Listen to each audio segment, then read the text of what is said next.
much also to a man named Max Slack. What a job he's done. And the CPAC. I actually started quite a while ago in CPAC. I came here, probably made my first real political speech, and I enjoyed it so much that I came back for a second one, then a third, and I said, what the hell, let's run for president. But it's wonderful to be back with so many great patriots, old friends, and brave, young conservatives who are coming to you.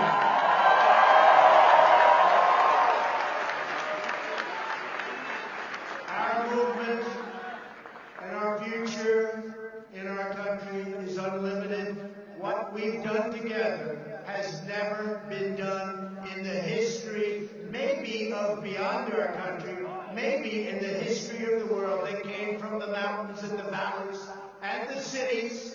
They came from all over. And what we did in 2016, the election we call it with a capital E, it's never been done before, and we're going to do it, I think, again in 2020.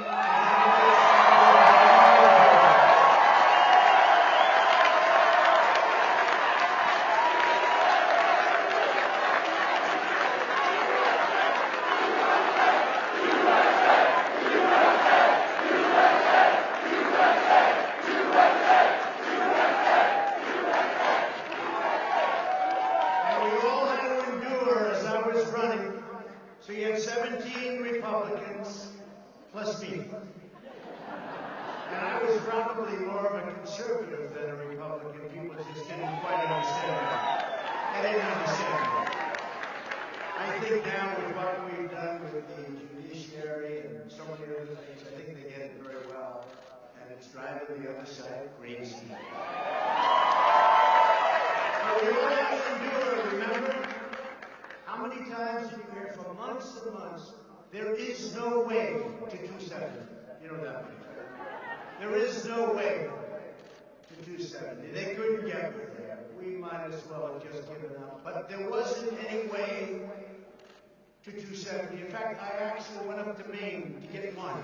And I did win the one, but we didn't need it. We won Maine. We won our half of Maine. We won Nebraska. We won both in Nebraska. We won the half. We had to win in Maine. So we got the one. But we didn't need the one. Because we didn't get 270. We got 306.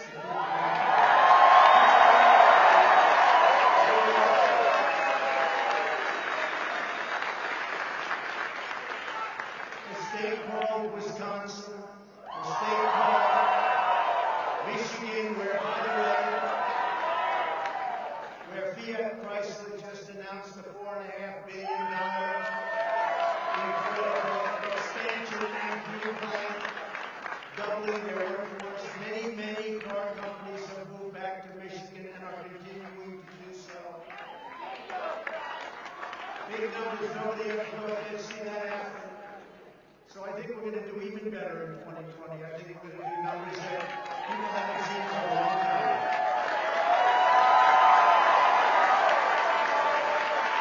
The men and women here today are on the front lines of protecting America's interests, defending America's value, and reclaiming our nation's priceless heritage. With your help, we are reversing decades of blunders and betrayals. These are serious, serious betrayals to our nation and to everything we stand for. It's been done by the failed ruling class that enriched foreign countries at our expense. It wasn't America first. In many cases, it was America last. Those days are over, long over.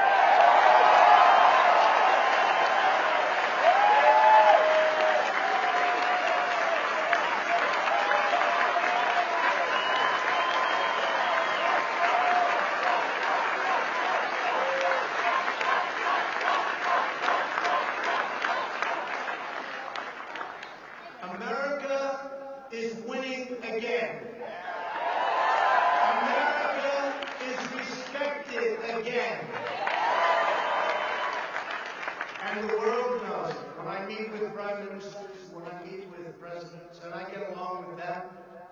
because they know that what's taken place over many years, not just the Obama administration, long before that, they can't believe themselves that they got away with it. They can't believe it. An impossible thing. And they like me. And the reason they like me,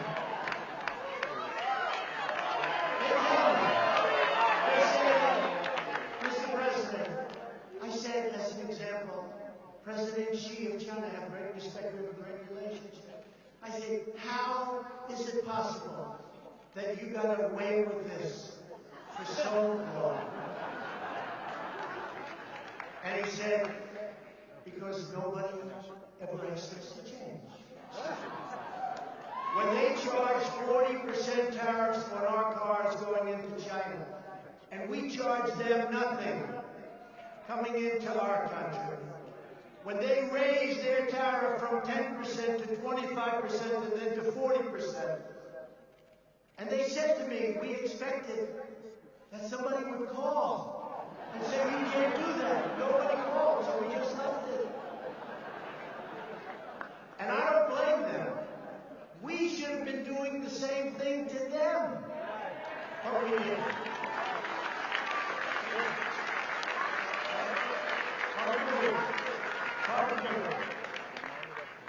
But now things are different.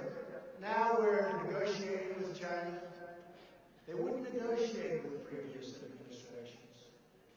But I found some very old laws from when our country was rich, really rich. The old tariff laws, we had to dust them off. You could hardly see them. Unfortunately, they weren't terminated. We started getting politically correct even back then. But I said, when we were doing the great things, what happened to those laws? And I checked. And I found 301 and 382. I found one 1938 where we can do what we have to do. But you know, they had a debate it was really a rough time in our country because we had so much money we didn't know what the hell to do with it. It was called the Great Tariff Debate. Mark Levin will look this up.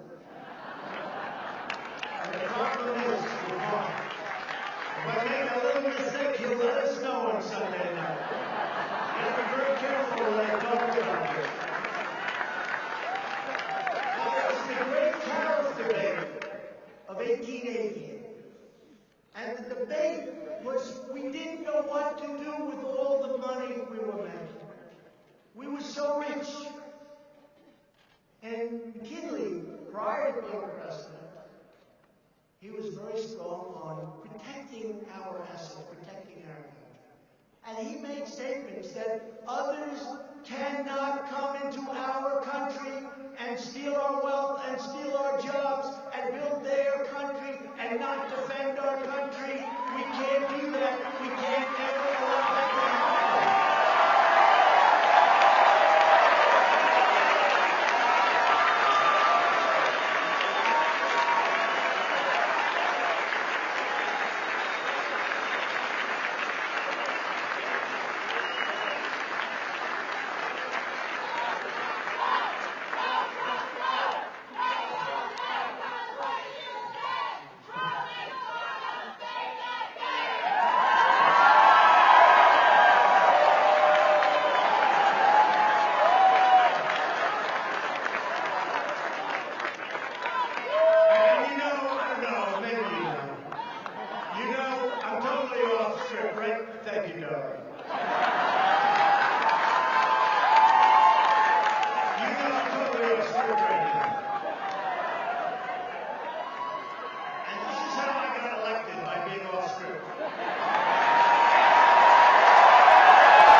get it back.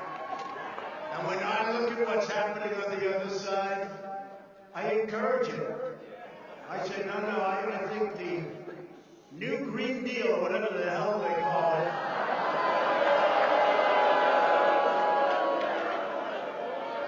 the Green New Deal, right? Green New Deal. I encourage it. I think it's really something that they should promote. They should work hard on. It's something our country needs. Desperately, they have to go out and get it. But I'll take the other side of that argument only because I'm mandated to. I'm mandated. But they should stay with that argument. Never change. No planes. No energy. When the wind stops blowing, that's the end of your electric. Let's where is the wind going today? I'd like to watch television about it.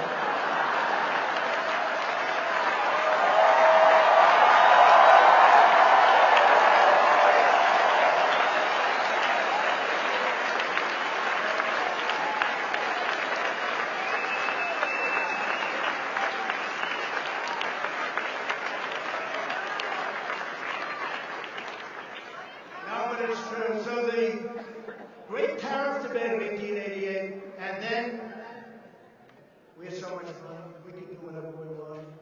We built forces up that were incredible. Then in 1913, they ended tariffs. Okay? They ended tariffs. Somebody got stupid, and they ended tariffs. They said, oh, it's okay for other nations to come in. I won't use a certain word because not political, but everybody knows the word I love to use. Should I use it? I won't do it.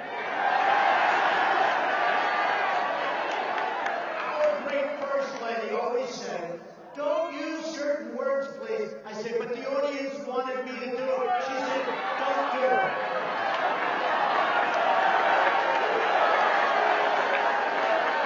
And not only if I do them, they won't put the little preamble that we just went through.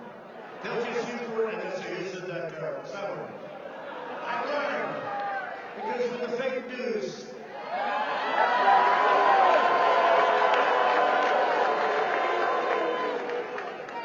if you tell a joke, if you're sarcastic, if you're having fun with the audience, if you're on live television with millions of people and 25,000 people in an arena, and you say something like, Russia, please, if you can, get us Hillary Clinton emails.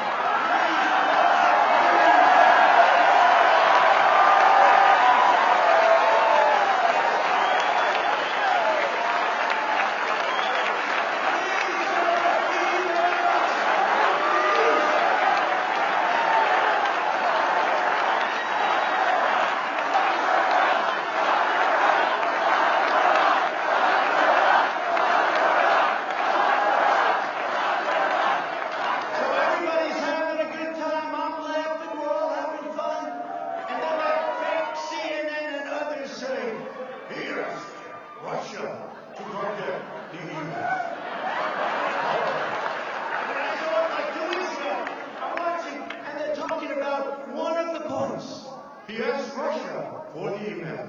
These people are sick, and I'm telling you, they know the game. They know the game, and they play it dirtier than anybody's ever played the game. Dirtier than it's ever been played. But the thing that we've done is very special because on trade and because of the tariffs, and I know there are people in the Republican Party and people. Really, even conservatives, good conservatives, they don't like tariffs. I'm not like it or not like it. The minimum, the greatest negotiating tool in the history of our country. Do you think China would be sending their top representatives over? Right now, China's paying 25% tariff on $50 billion worth of technology goods. I was then going to charge them 25% on $200 billion. Not like 200 million, that's a lot. This is 200 with a B billion. 200 billion. So, but I was nice because we're having a very strong negotiation. Which, if it weren't for tariffs, and I tell this to President Xi, this is nothing to hide, I would never be talking like this because in theory, it could hurt your negotiating position, but in my case, it can't, because it's true. I was nice, and I left it at 10% on $200 billion, and here's the beauty. We've lost so much money with China, $500 billion a year, and on trade is such a disaster. It's $507 billion a year. China, just one country. We lose with everybody almost. But China's one country. $507 billion for many years. So the beauty is this. I have $250 billion more to put tariffs on. The numbers are staggering. Billions of dollars right now are pouring into our treasury. And for those of you that haven't done the research, if you look, of the 25%, our country, as it's turned out, because it's now been on there for a long while, and I'm in no rush because I'm fine with it. I'm fine with it. Of the 25 points, we've paid for 4 points, and China's paid for 21 points.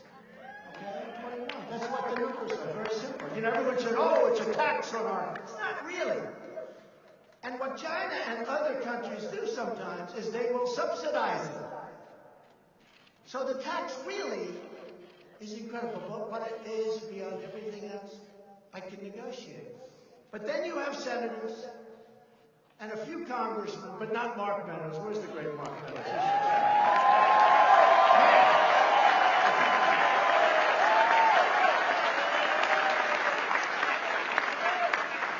Mark and Jim Jordan. I want to name every one of those couple of hundred people, because we do have a lot.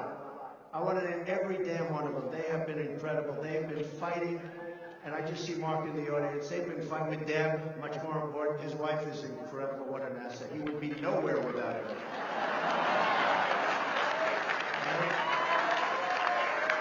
But they fight so hard on this witch hunt, this phony deal that they put together, this phony thing that now looks like it's dying, so they don't have anything with Russia. There's no collusion. So now they go and morph into, let's inspect every deal he's ever done. We're going to go into his finances. We're going to check his deals. We're going to check. These people are sick. I saw a little shifty shift yesterday. It's the first time. He went into a meeting, and he said, we're going to look into his finance. I said, where did that come from? He always talked about Russia. Collusion with Russia. The collusion delusion. So now we're waiting for a report, and we'll find out whether or not, and who we're dealing with. We're waiting for a report by people that weren't elected. Think of this. We had the greatest election. In all fairness, I used to hear Andrew Jackson. This was now greater than the election of Andrew Jackson. People say it. No, people say it. I'm not saying it. This is the equivalent of Reagan. You know, they used to go to Ronald Reagan when I first started. This is Ronald Reagan. Then we started really doing well, and they were coming from everywhere to vote. Those red hats and white ones. The key isn't the color. The key is what it says. Make America great again. That's what it is.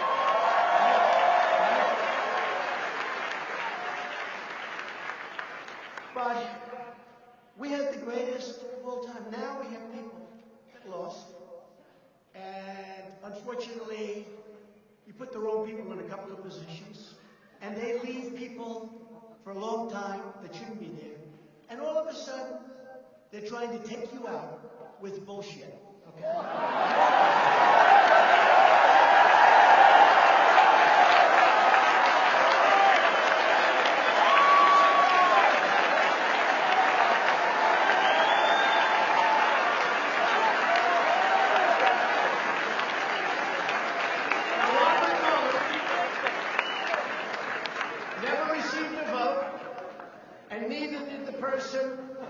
That appointed him. And as you know, the Attorney General says, I'm going to recuse myself. And I said, why the hell didn't he tell me that before I put him in? How do you recuse yourself? But the person that appointed Robert Mueller never received a vote. Robert Mueller put 13 of the angriest Democrats in the history of our country on the commission. Now, how do you do that? These are angry, angry people. You take a look at them. One of them was involved with the Hillary Clinton Foundation running it. Another one has perhaps the worst reputation of any human being I've ever seen. All killers. In fact, it would have been actually better for them if they put half and half, and Mueller can do whatever he wants anyway, which he'll probably do. But we have conflicts.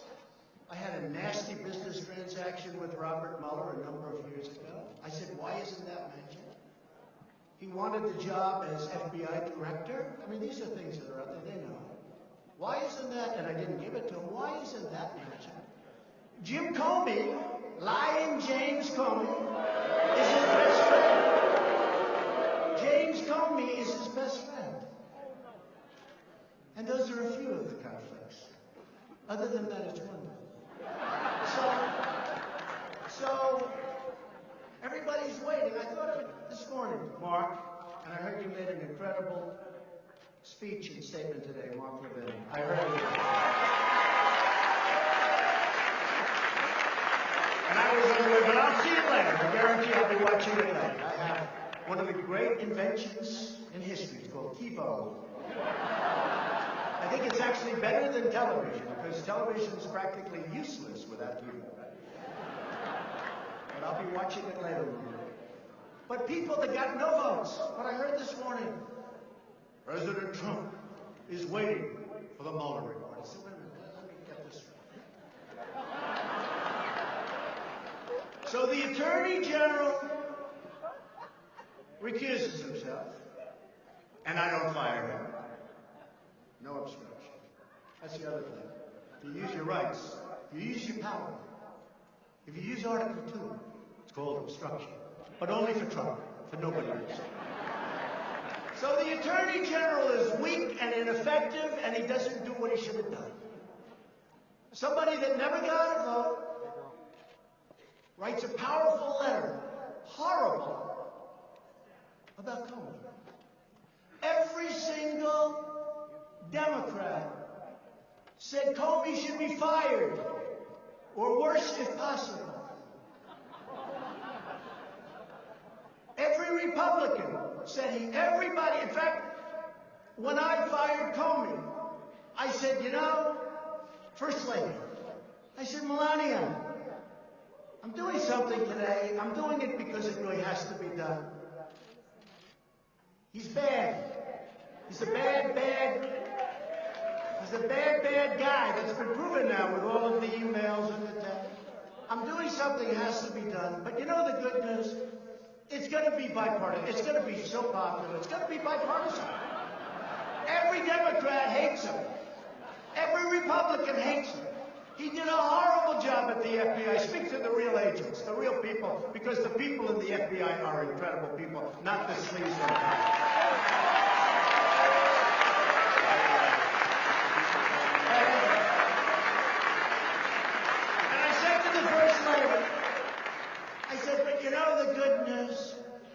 The good news is that this is going to be so bipartisan, everyone's going to love it. So we fired Comey, and Schumer, who called for his resignation many times, Podesta, I believe that day, because he still hasn't gotten over getting his ass kicked. Okay?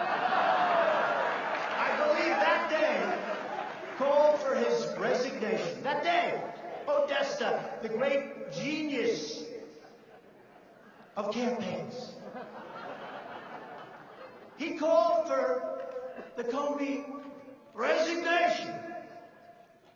Others, almost every, I would say, Mark, would you say virtually every Democrat, I can't think of anybody that said he's doing a good job. So I said to Melania, the good news is this will be a popular thing. And I fire a bad cop, I fire a dirty cop, and all of a sudden the Democrats say, how dare he fire him? How dare he do this? And then that's where we are, folks. That's where we are. We're in the swamp of Washington, D.C. But you know what? We're winning, and they're not. We're winning.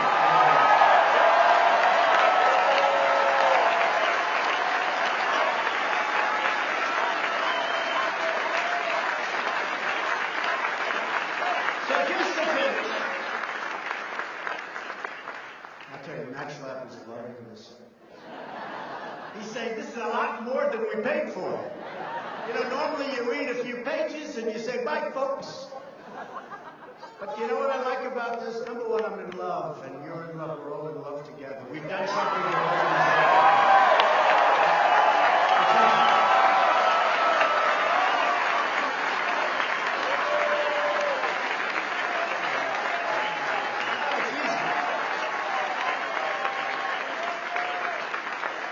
You know, a great friend of mine from New York, he's a stone-cold killer. He's a brutal man. He's actually not even a good friend of mine because he'd turn on me in 2 seconds. But he's a very rich guy.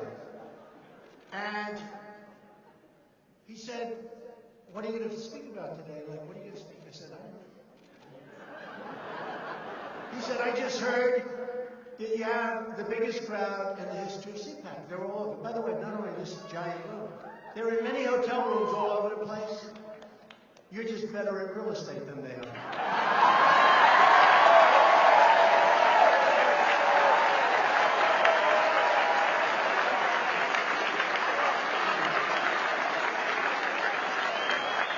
But this guy, you all know his name, very rich guy, and he has a problem with a thing called public speaking. If he has to speak to more than like 5 people, he chokes.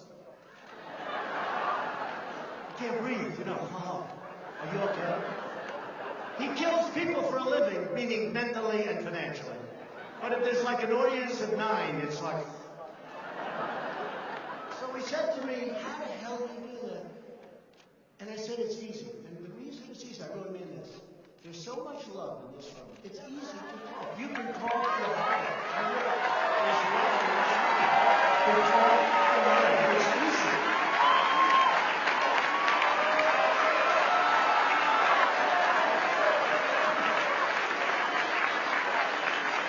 It's easy.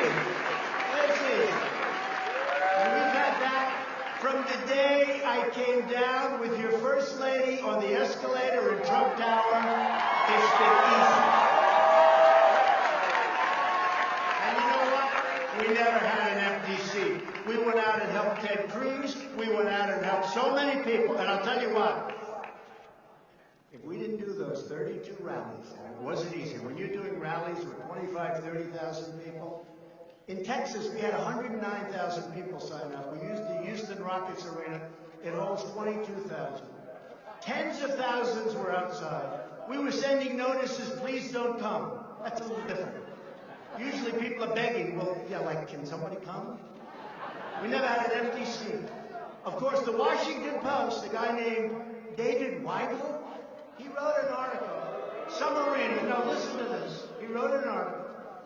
He got there 4 hours early. He took pictures of an empty arena. He then put out a note, something to the effect, not very good crowd size, Mr. President.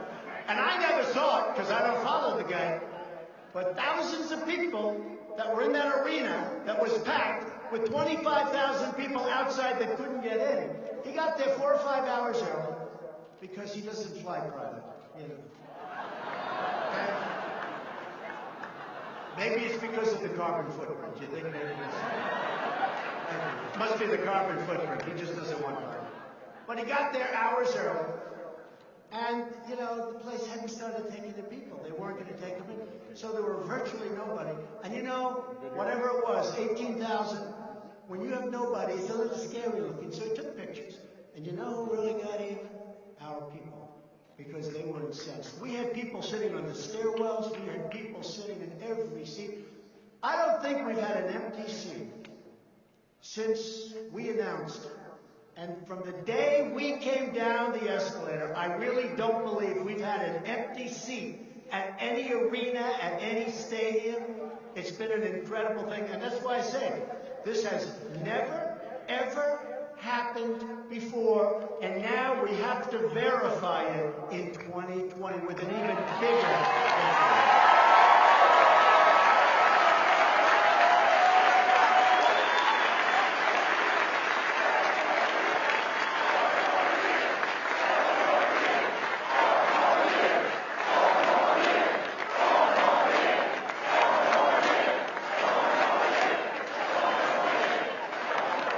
And by the way, just to finish that story, the great Sarah Huckabee and Mercedes, who is incredible, sitting there. Mercedes, thank you. They always say, you know, they're good people, right? Much better than I am. They always say, don't bring it up, don't fight. Don't fight. Everyone understands. I said, they don't understand. If I don't explain it, how are they going to understand? So remember the empty arena.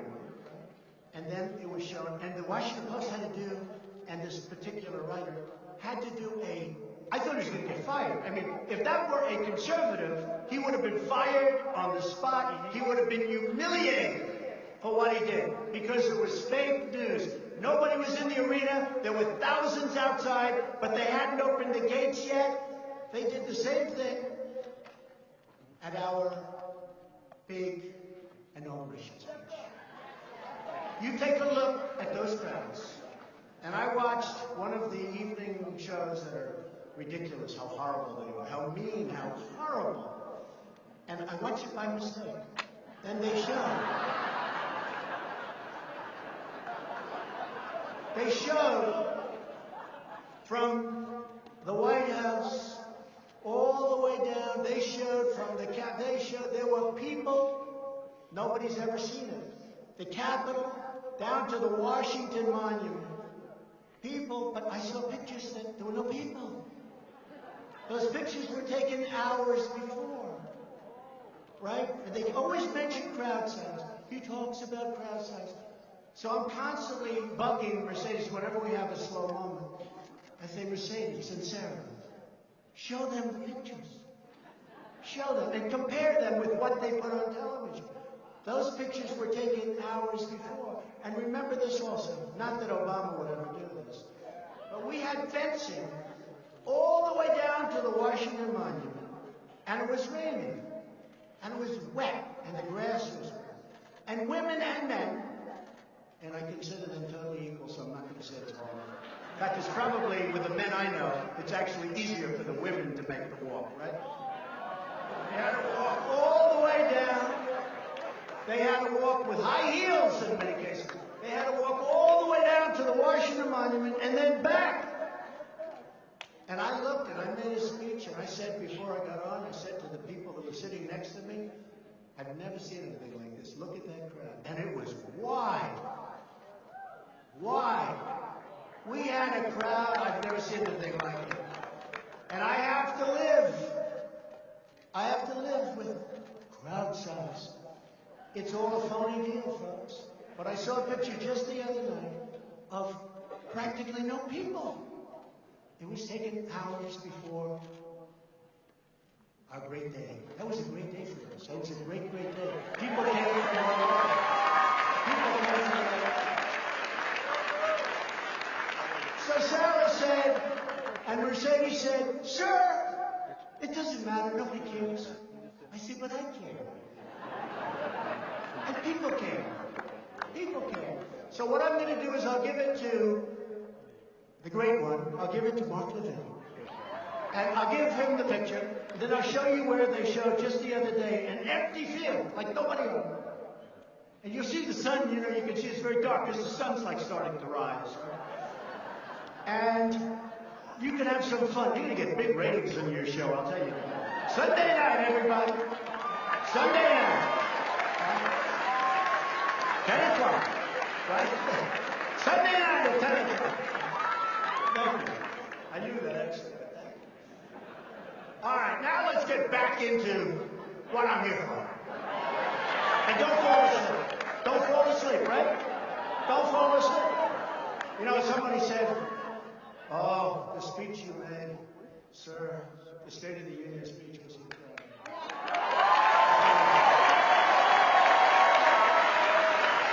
I said, that was so good.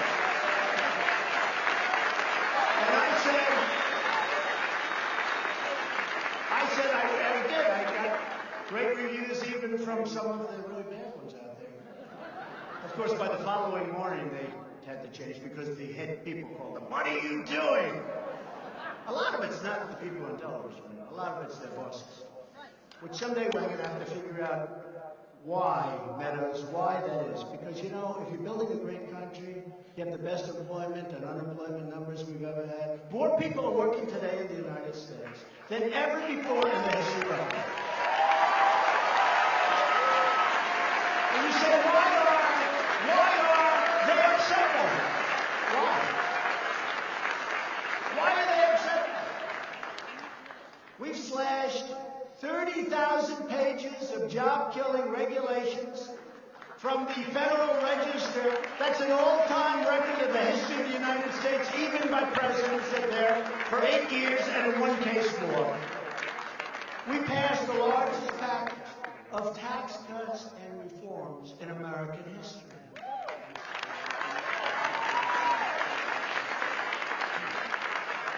And we got rid of the individual mandate, which is a big deal, which should lead to the ending of the disaster known as Obamacare. The great state of Texas has a case, and it was literally based on the individual mandate. Now that it's gone, I don't know how they rule against it. Now we'll have to find out. But that'll soon be up in the Supreme Court of the United States, I hope. And we're going to see what happens. And then we're going to get together with the Democrats and come up with really great health care. Really great health care. And one of the other things we did in our tax package is ANWR, perhaps the largest field in the world, oil and gas. I got it approved. And I didn't want to get it approved for a certain reason, because I thought somebody treated me very badly. Very badly. Don't get that vote very often.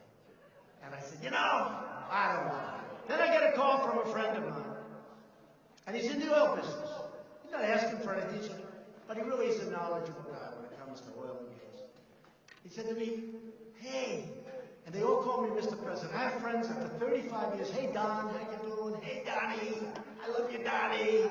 For 35 years, now they call Mr. President, sir. I have a friend, very rich guy, Richard Lefrak in New York, builder, good builder. He calls me all my life. Hey, Don, how you doing? I've known this guy so long. From kindergarten. It's true. Hi, Don, how you doing? How's everything? And now, I get a call the other day. Mr. President, how are you, sir? How are you? I said, Richard, lighten up. Call me Donald. Richard, call me Donald. You've known me for, I don't want to say because I don't want my wife to hear the number. It's true. Actually, that's excellent. Richard came up. He said, I've known your husband for 65 years. I said, don't say. I say 20, 25, 30. Don't say 65 years. But I said, Richard, call me Donald like you always do. Call me Don. Okay, Don. Okay. He gets his breath. 2 minutes later, Mr. President. But maybe that's a good thing. That's called respect for the office. Right? Maybe that's many things.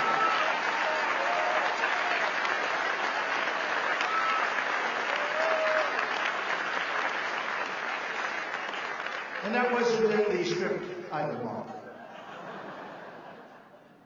But we're renegotiating right now horrible trade deals that we're cracking down, and we are really doing a number, cracking down on countries that cheat and standing up for the American worker for the first time in many, many decades. Many decades. Our workers have been treated horribly. A country announces they're closing their plant in Michigan or Pennsylvania or Ohio. They're closing. They're closing a plant. They're going to move to Mexico. They're going to move to China. They're going to move someplace else. They fire all their workers. And then they sell their cars. No tax. Just make them in Mexico, sell them back to here. No tax, no nothing. Those days are all gone, folks. They're all gone. And in the New Deal with Mexico and Canada, they call it the USMCA, it's very, very hard, prohibitively hard, for a company to fire its 4,000 workers and move to Mexico or some other location. It's now a very costly. They can do it, I guess, if they want, but it's costly. It's painful. It used to be almost, I've been talking about this for a long time. I used to say it's almost like we're giving them an incentive to leave our country. Again, I'm for America first. That wasn't for America first. And we have great companies that are now moving back to our country. They're coming back in. They're coming back in. And by the way, you know I'm building the wall. We're finishing the wall. We got a lot of money.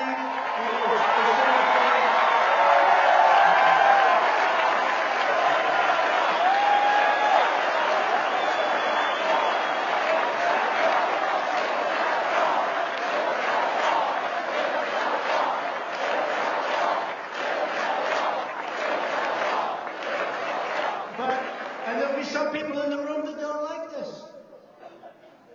We're down to 3.7% unemployment, the lowest number in a long time. But think of this. I got all these companies moving in. They need workers. We have to bring people into our country to work in these great plants that are opening up all over the place. This was not necessarily what I was saying during the campaign, because I never knew we would be as successful as we've been. Companies are roaring back into our country, and now we want people to come in. We need workers to come in, but they've got to come in legally, and they've got to come in through merit.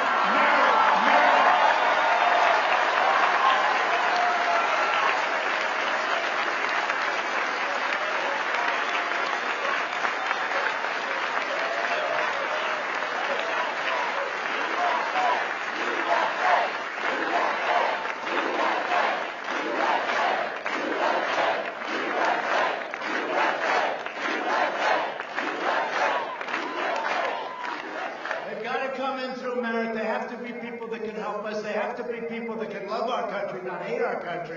We have people in Congress, right now, we have people in Congress that hate our country. And you know that. And we can name every one of them if they want. They hate our country.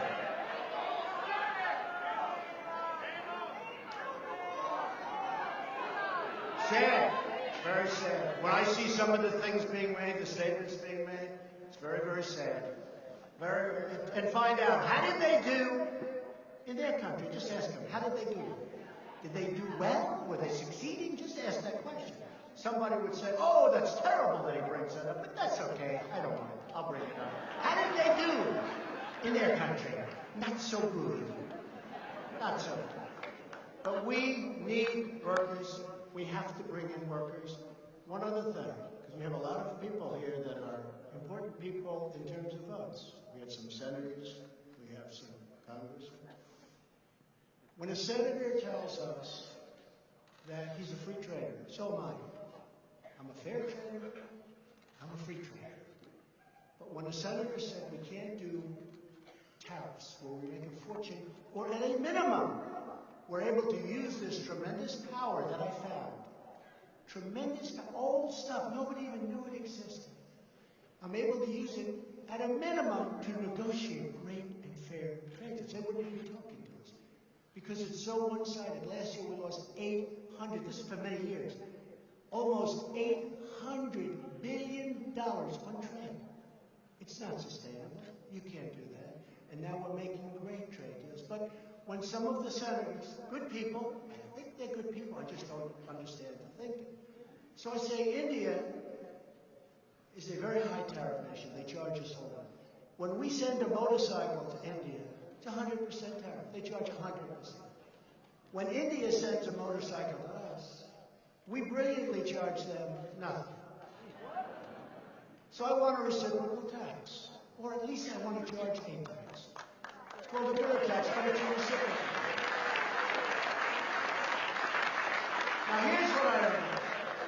I've had a lot of people, Lindsey Graham, I said, Lindsey, it's not his thing necessarily. It's not the thing that he's most adept at, but he's adept and he's smart. I said, Lindsey, if they charge us 100, I like a reciprocal. They charge us, we charge them. He goes, that makes sense to me. And then he gets on to judiciary and things that frankly he likes and finds very interesting. But he's a smart guy, and he said, I'll never forget. It took me about a minute, which is a long time. I did a bad description. It's so easy. They charge 100, we charge nothing. Now we have reciprocal, so it's 100. But what happens now for those that really think about tariffs and don't like tariffs for whatever reason it might be, and that's okay. What's going to happen is, in many cases, instead of 100 and 100, you're going to have 0 and 0, so you won't have any tariff. It's going to happen. It's going to happen. But you have to start working with some of the senators that say, I can't approve this deal. I say, you know what, I want to just charge India, as an example I'm using it, but India is a very high tariff nation. I mean, nobody knows it because nobody knows what they're doing in Washington. But India is a very, very high tariff, and they charge tremendous things. So they charge 100, so I say, I'm not going to charge 100, but I'm going to charge 25%. And I hear there's turmoil in the Senate because we're charging 25. So I call up a couple of the guys. I said, fellas, listen, they're charging us 100 for the exact same product. I want to charge them 25. And I feel so foolish charging 25 because it should be 100.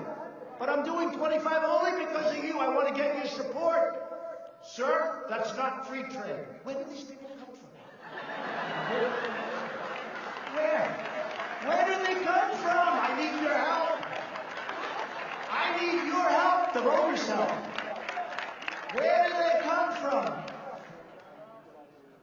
So it can only be one of 2 or 3 things. Number one, I know they're very smart people. I know they are. And I even like some of them. But they're smart. So we take that out of the equation. So and I know they don't have evil intention.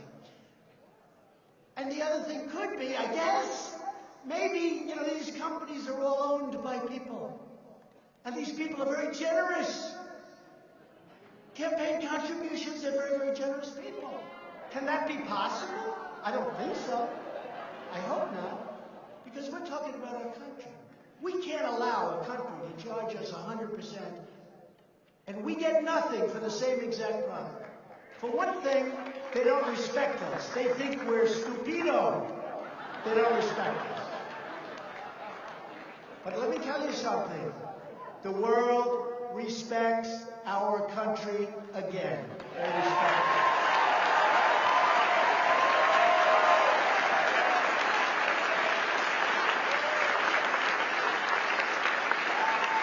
And America is now booming like never before. Other countries are doing very poorly. Other countries are doing very poorly. And that makes it even harder for us to be successful. Plus, we have a gentleman that likes raising interest rates in the Fed. We have a gentleman that loves quantitative tightening in the Fed. We have a gentleman that likes a very strong dollar in the Fed. So with all of those things, and we want a strong dollar, but let's be reasonable, you understand. With all of that, we're doing great. Can you imagine if we left interest rates where they were? There's no inflation, essentially. There's no inflation. Can you imagine if we left interest rates where they were? If we didn't do quantitative tightening, taking money out of the market? If we didn't do quantitative tightening, and this would lead to a little bit lower dollar, a little bit. I want a strong dollar. But I want a dollar that's going to be great for our country. Not a dollar that's so strong that it is prohibitive for us to be dealing with other nations and taking their business.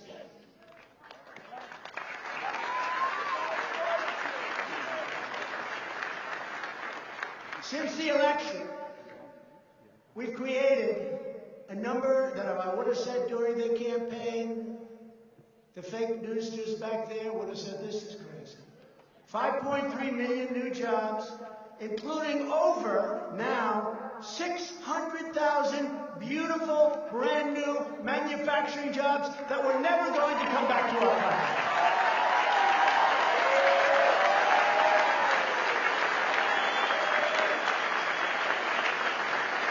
These are jobs that were never coming back to us. Remember?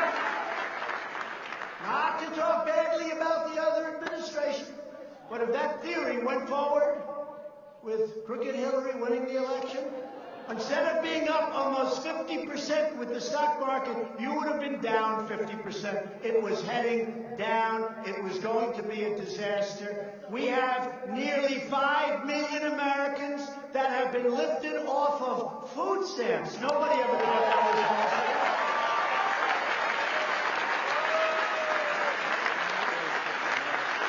The unemployment rate has reached the lowest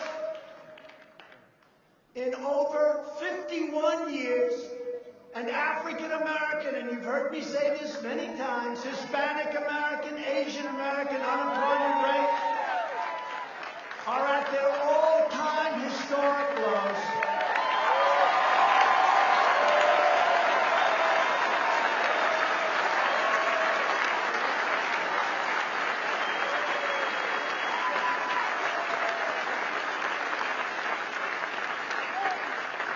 African-American income has reached an all-time high. So when I'm on the debate stage with one of these maniacs, I mean, trains to Hawaii. How do you get to Europe? We haven't figured that one out yet. We don't use airplanes anymore. You saw what I'm doing in California. They have a fast train. The fast train goes from San Francisco to Los Angeles.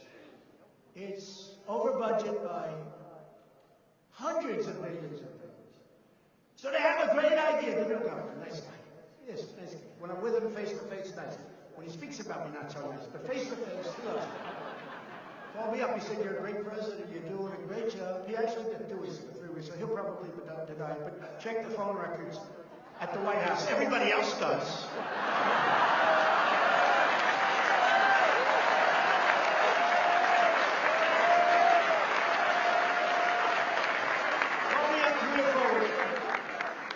I think they need some forest money because, honestly, the management of the forest is very bad, and it's one of the problems they have. I said, you got to get those forests. We can't keep sending billions and billions and losing hundreds of lives, more importantly.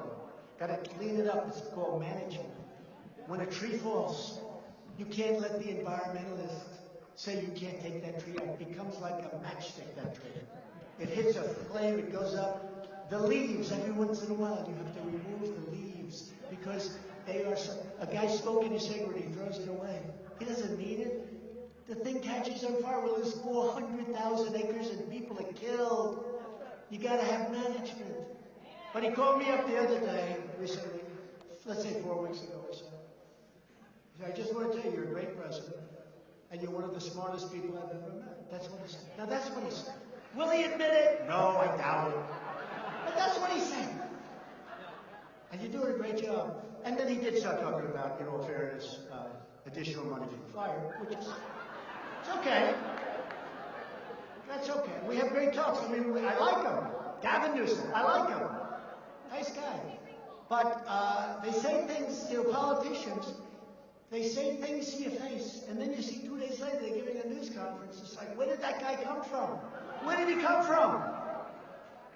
But everyone in this great country, right now, because of our great new economy, is doing well, except, of course, for the never-Trumpers. But they are on mouth-to-mouth resuscitation.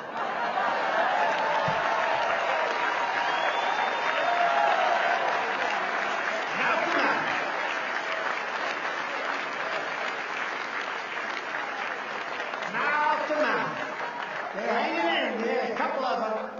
I mean, these guys have gotten me wrong. Not only never-Trumpers, you have never-Trumpers, certain hard line.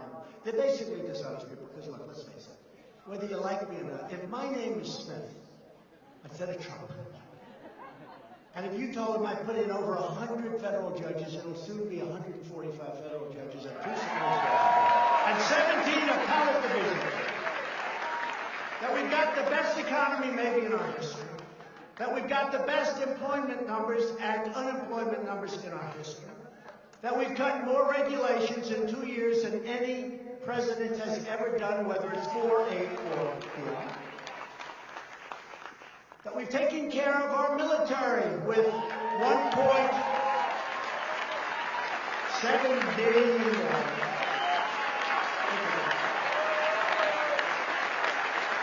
Think of what we did. Think of what we did with our military. Think of the numbers that we have for our military. We have numbers, nobody's ever heard of these numbers before. And you know, part of the problem that we have, because I'm a Coast Guard, and you are all Coast Guards, but we have to take care of our military. We have to. $700 billion we spent, and that was the first year. And then the second year, $716 billion. Now, I have no choice.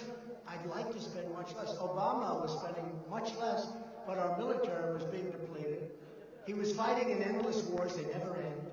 And by the way, as of probably today or tomorrow, we will actually have 100% of the caliphate in Syria. 100%.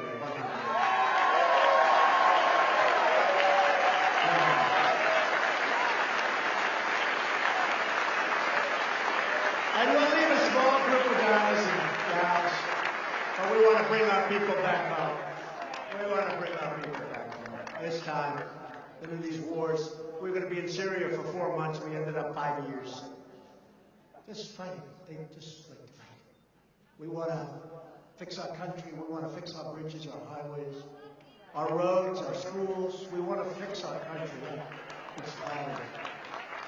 It's time. But I was told by a general who I had to fire, I said, General, how long before we get 100% of the caliphate?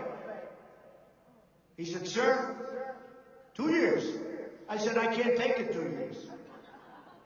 And then I flew to Iraq. First time I left the White House, because I stayed in the White House for months and months. Because I wanted the Democrats to get back from their vacations from Hawaii in December. And I figured it would look good if I stayed in the White House so that you people all love me and vote for me, okay? I figured it would look good. So I stayed in the White House. And I'll tell you what, I was there. I told my wife, go to Florida, enjoy your Christmas. I stayed for Thanksgiving. I was in the White House for a long time, months. I had cabin fever in the White House. But if you've got to have cabin fever, that's the place to do it. But I was there, I don't know, for a number of months, through Christmas. I spent my New Year's all by myself. Don't cry. It was me and about 500 men and women outside with machine guns. I never saw so many beautiful-looking machine guns. I'd look at that equipment and I'd say, man, they sit in the trees, they sit on the lawn. I told people, I'm in this mess, and you know, people don't know how big the White House is. First of all, it's one of the most beautiful places in the world. It's really good. I made a lot of money with luxury. This building, which in 1799, which of course when President Xi comes, I say 1799, like it's old. To him, that's like a brand new house. In China, they go back 8,000 years. So that's like a new residence. But I sat in the White House for months and months, except I took a day off. I flew to a lovely place called Iraq. And I flew at night, and I got there at night, and I said to myself, this is interesting, because they say, sir, all of the lights in the plane, sir, are going off. I say, why? because we're getting ready to land. We're an hour out. I said, what about the shades? Well, we want it better than that, maybe like this. So we turned the lights on, put the shades there. This is a big 740 Air Force. And we're landing, and I go up and I look. And I landed. I like to sit with pilots. I respect people that know what they're doing. And these are the best of the world. These are the best of the world. And the pilot says, sir, we're landing in approximately 1.5 minutes. I said, but there's no runway. No, sir, the runway is right up there. I say, I don't see it. I have pretty good vision. At least for my age, I have. I guess for my age, I have great vision, but I don't have vision like a 35-year-old captain. He said, no, it's right up there. I said, I'm sorry, Captain. How about this? Should we lift off and try to get Captain? There's no runway. Anyway, no, he said, right up there. Now we land. There's practically no lights. These are little pin spots. And I said, think of this. We spent $7 trillion in the Middle East. And we can't land a plane with the lights on. 20 years later. How bad is it? Now, seriously, how bad? How bad is it? $7 trillion and we have to fly in with no lights. But I met some incredible people. Generals. One of them came from Syria, the operation in Syria. And I was upset with my generals because they weren't getting it finished. I want the job done. I want to bring our people back home.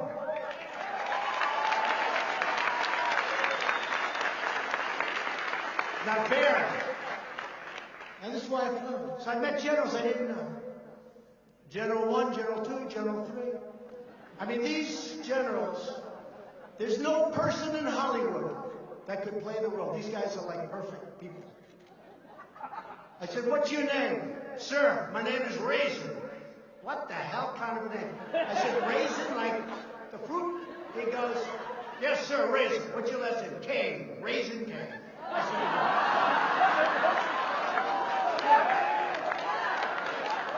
said, Raisin Kane. I just made him a big star. Just like I did with Mattis when I said, we're going to give you a new nickname, because Chaos is not a good nickname. So we changed his name. Called him Mad Dog. But it wasn't working too well.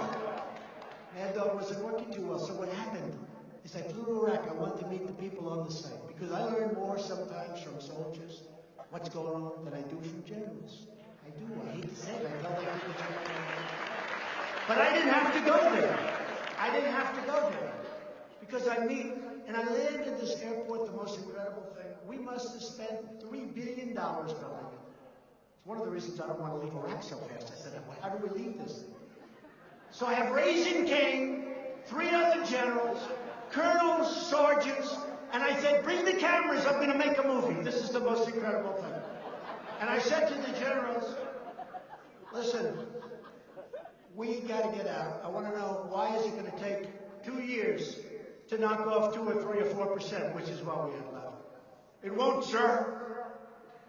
I said, tell me why it won't. It won't, sir. If we attack them in a different manner, we can do it much faster. Okay, General Raisin Kane, how fast? Sir, we can have it totally finished in 1 week. I said, 1 week? I was told 2 years. 1 week? That's right, sir. We're only hitting them from a temporary base in Syria.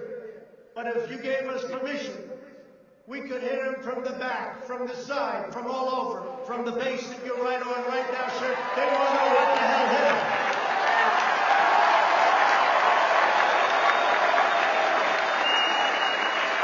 They won't know what the hell hit them, sir.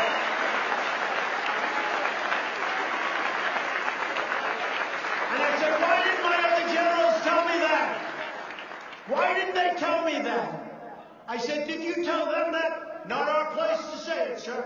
They come in from Washington, sir. We have to take orders. You're the first one to ask us our opinion.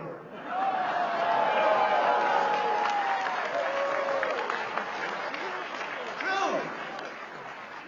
So I went back and I said, I'm going to get back to you soon, Raisin. I think you're great. I like you, Raisin Kane. But I did say, I said, well, hey, listen, we're in Iraq. Isn't that very far away from... I was here in a very short time, sir. I flew right in. Of course, he's taking a plane that goes 2,000 miles an hour. But incredible. What you learn from being on this site. My father was a builder. He always used to say, nobody ever got rich by sitting behind their desk.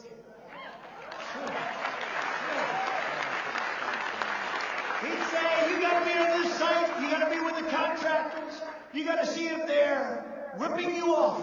You got to collect every nail that's dropped.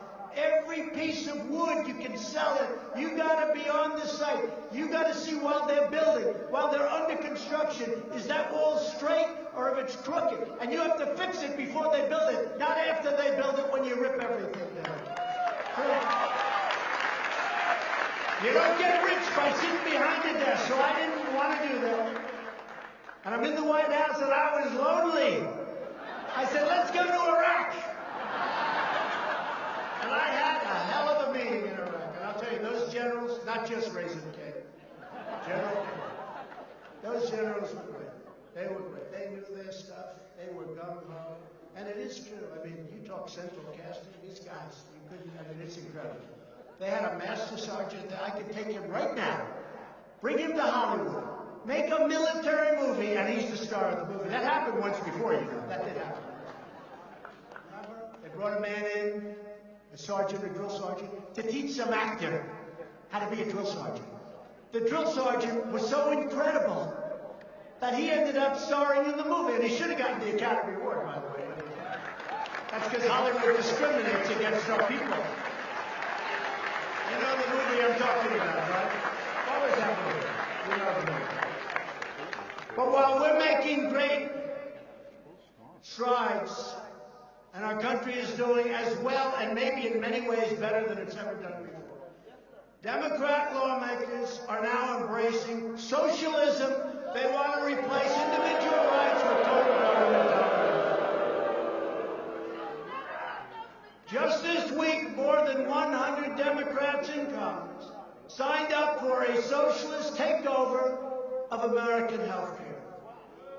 Their radical government-run plan, if you call it that, would lead to colossal tax increases like you've never seen before, and take away private coverage from over 180 million Americans. And we have some great private coverage, and we've initiated some incredible plans like the new cooperative plan, where you get better insurance in Obamacare for a fraction of the cost. But perhaps nothing is more extreme than the Democrats' plan to completely take over American energy and completely destroy America's economy through their new $100 trillion Green New Deal. Under the Green New Deal, which somebody described as a high school term paper written by a poor student.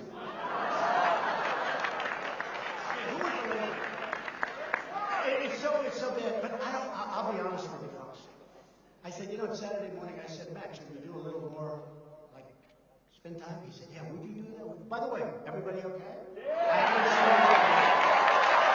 haven't seen anything.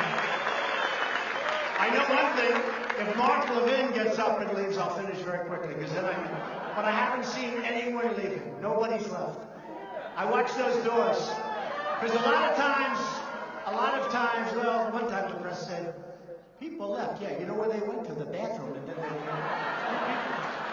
they showed 2 empty seats in a stadium of 19,000. They showed 2 empty seats. The people left right in front of me. And I said, oh man, maybe this isn't a good job. Then they came back. They went to the bathroom. And a certain fake news deal showed a picture on the front page of these 2 empty seats. They said, Trump had empty seats. We never have empty seats. The Green New Deal would completely abolish the American oil, natural gas, coal, and nuclear power industries, of which we're now the leader in the world. We're the biggest now in the world because of moves that have happened over the last few years, by the way. And we're trying to speed up pipelines in Texas, which would have taken 15 years. We think we're almost very close to getting them approved. When that happens, we'll go probably another 30 to 40%. We need pipeline approval. We're going to have it very quickly. It would have taken, it was going to be a 14 to 15 year process. We should have it done. We'll pick up 30 to 40%. Their plan would remove every gas-powered car from American roads. Oh, that's not so bad. They want you to have one car instead of two. And it should be electric. Okay? So tell people no more cars. No more cars. I think the auto industry is not going to do too well under this plan. What do you think about us? How's this? Will the auto industry be good? I don't think so. It's not looking good. I think maybe you're going to see some bad stock prices if that passes. It would end air travel. But you'll get on a train, don't worry about it. You just have to truss up about 95% of the world. And it would force the destruction or renovation of virtually every existing structure in the United States. New York City would have to rip down buildings and rebuild them again. I don't think so. This is the craziest plan. And yet I see senators that are there for 20 years, white hair. See, I don't have white hair.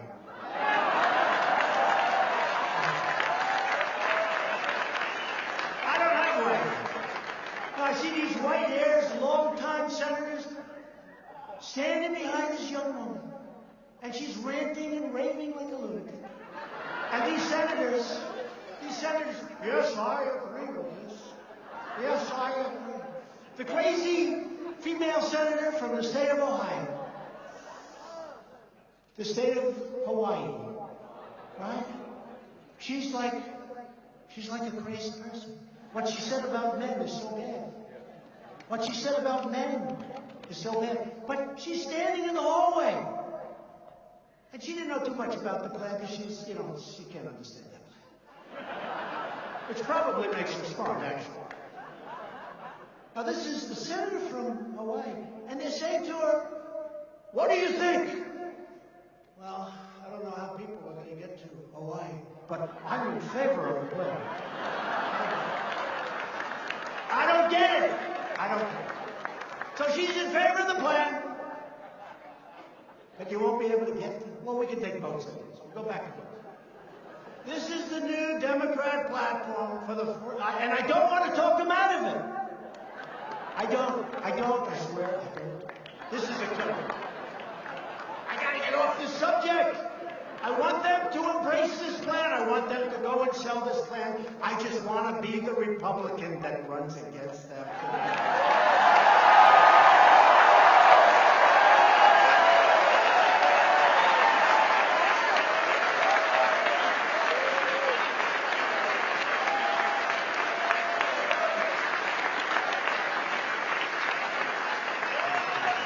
I'm going to regret this speech. This speech should have been delivered 1 year from now, not now, damn it. Because they're going to grab together, they're going to say, this guy's really laying for us. I should have saved the Pocahontas thing for another year. Because I've destroyed her political career and now I won't get a chance to run against her and I would have. We got to, I don't want to knock out all of the good stuff and end up with somebody that's actually got talent. So I do like the Green New Deal. I respect it greatly. It should be part of the dialogue of the next election.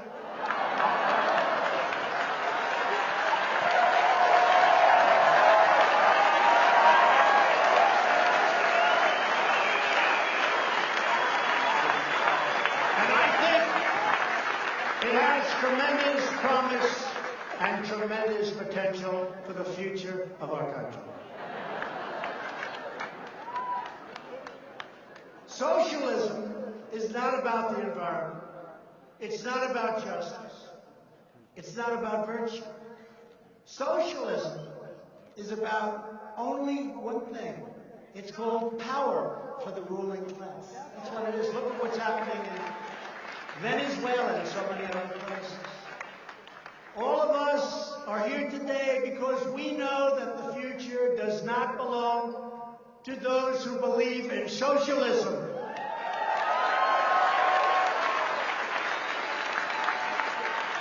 And I heard yesterday a great speech from our Vice President, Mike Pence, talking about this very subject and talking about it here.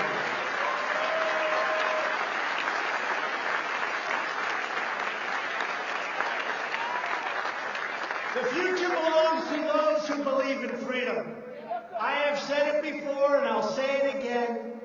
America will never be a socialist country.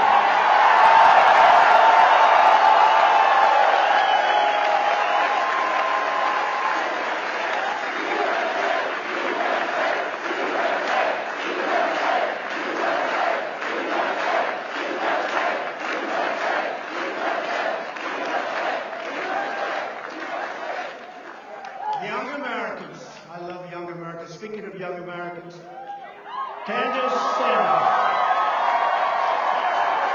Candace is getting married.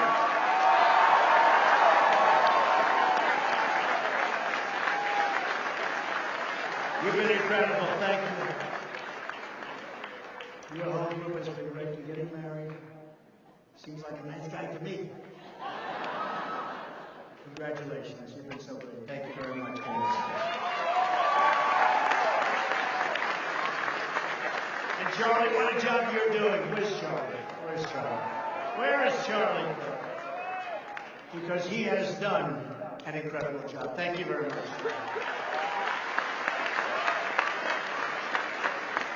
But young Americans like you are leading the revival of American liberty, sovereignty, and self-determination in the face of left-wing intolerance. The anger, the unbelievable anger, I see it every day.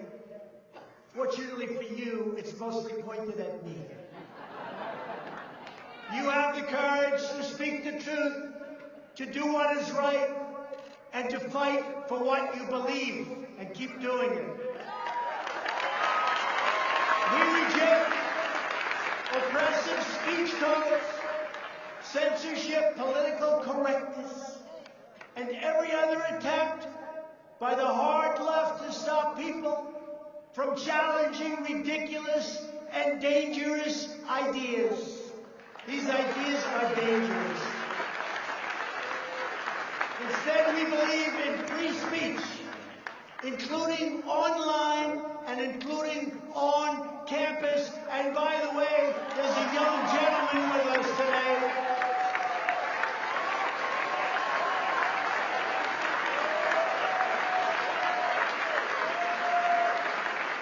There's a young gentleman. I turned on my television the other day, and I saw somebody that was violently punched in the face.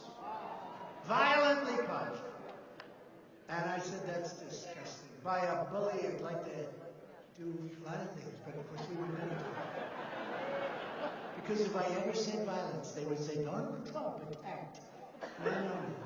Just for the media, I'm sure he's a lovely young man. Just have a little time.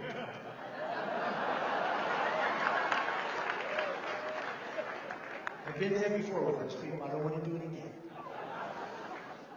So, the man's name is Hayden Williams.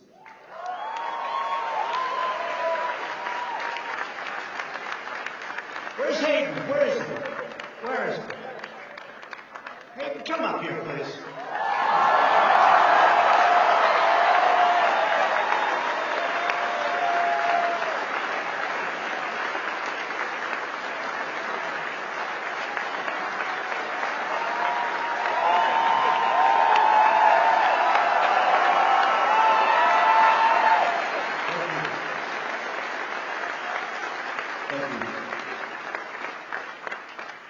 So, at the Leadership Institute, we're committed to making campuses great again. I thank you so much for bringing me up here to let me speak. It's great that I'm being recognized, and but there's so many conservative students across the country who are facing discrimination, harassment, and worse if they dare to speak up on campus. So I'm glad glad that we could bring this to the forefront. And I'd just like to say, if these socialist progressives had their way, they would put our Constitution through the paper shredder in a heartbeat. So, it's as important now than ever to work at Leadership Institute and Campus Reform, exposing these liberal abuses to the public. It's as important now than ever. And these students do it because they have a love for our nation and freedom. And frankly, a love for you, Mr. President. So if you keep defending us, we'll keep defending you. Thank you.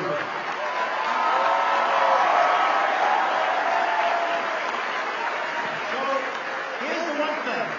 I was going to call him, but I don't have to now. I said, but here's the one thing. I learned a number of things. First of all, he can take a punch. Muhammad Ali can take a punch. He can take it.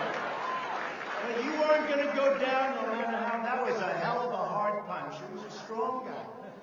But you know what? You got yourself a great lawyer. I know you're a lawyer. She is a great lawyer. Just tell her to do me a favor. Sue him, but he's probably got nothing. But sue him forever. But sue the college, the university.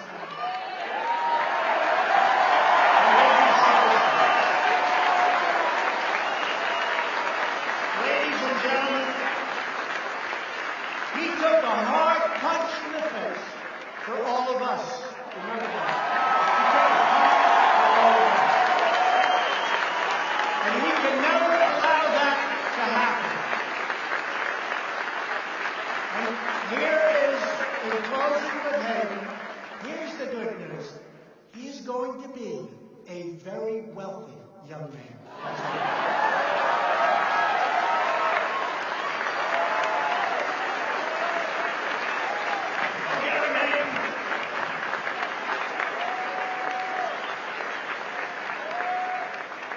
Today I'm proud to announce that I will be very soon signing an executive order requiring colleges and universities to support free speech.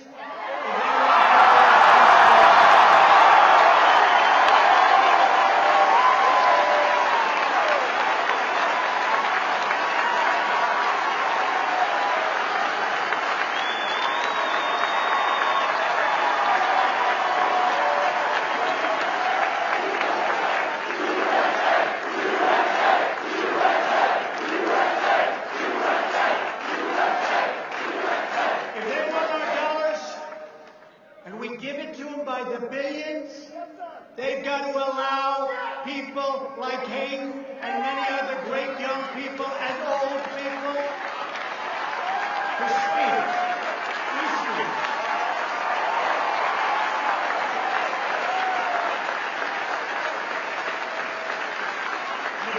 They will be very costly. But beside mercy, every day we're restoring common sense and the timeless values that unite us all. We believe in the Constitution and the rule of law. We believe in the First Amendment right. And we believe in religious liberty.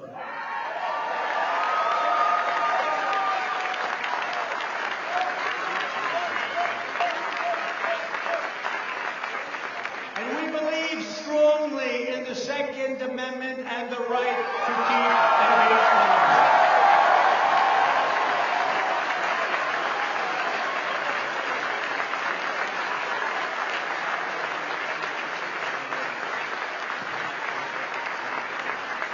Which is under siege, folks. They have a lot of plans. It's under siege. Be careful. But I'll protect you, I promise you. Because it all has to come through my office.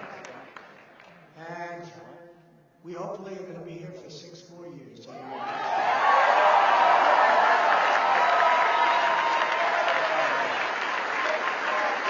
We believe in the American dream, not in the socialist nightmare.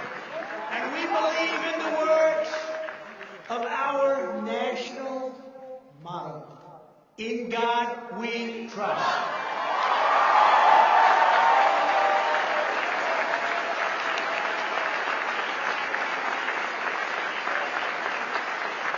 Every day of my presidency will defend workers, our great, great cherished workers, that now we're taking care of. They're not losing their jobs. We're creating those jobs. We're not letting those companies destroy their lives anymore. We will defend the American way of life, and we will always defend America's borders, because without borders, as I've said many times before, we don't have a country.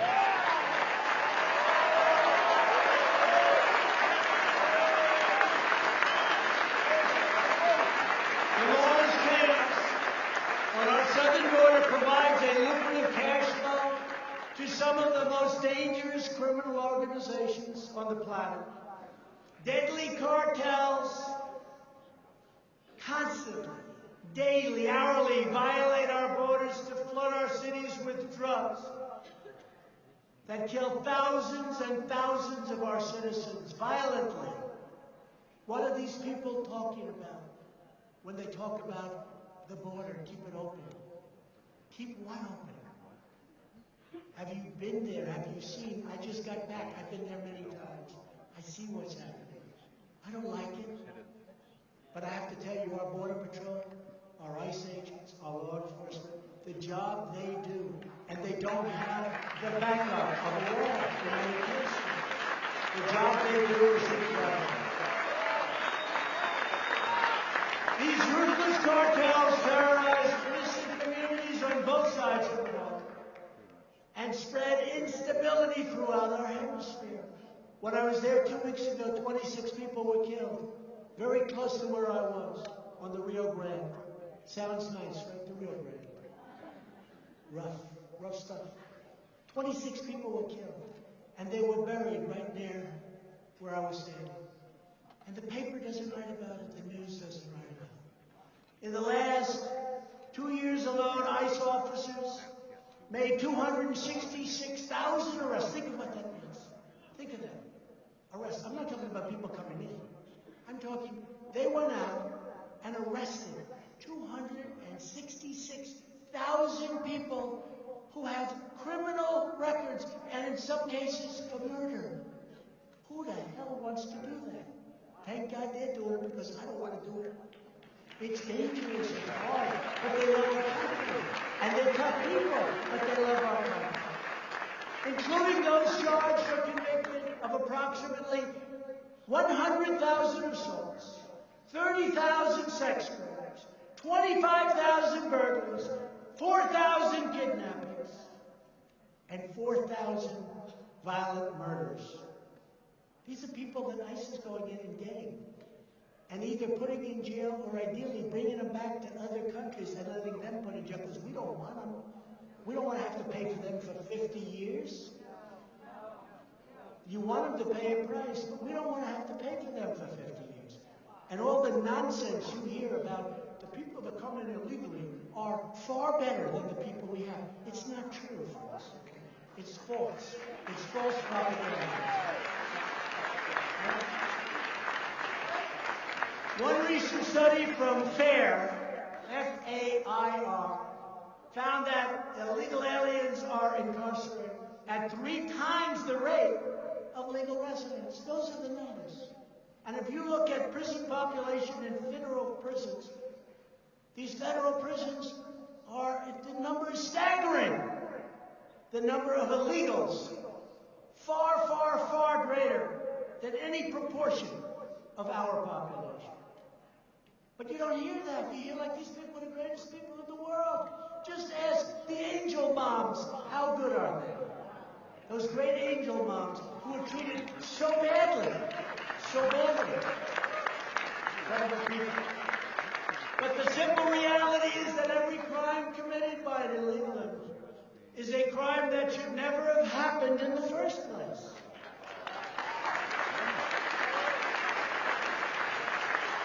The border crisis is also a heartbreaking humanitarian tragedy. Vicious coyotes, smugglers, and human traffickers prey upon innocent women and children. 1 in 3 women is sexually assaulted on the dangerous journey north. When I read My first speech, I mentioned the word rape. The press went after me. I couldn't believe it. I said, will it be like this always? The answer was yes. It even got worse. From day one, I mentioned the word rape. If you look at that speech, that was so innocent compared to what's really happening. That was a very innocent speech compared to the real facts. Illegal immigration is not compassionate. It's inhumane, unjust, and cruel.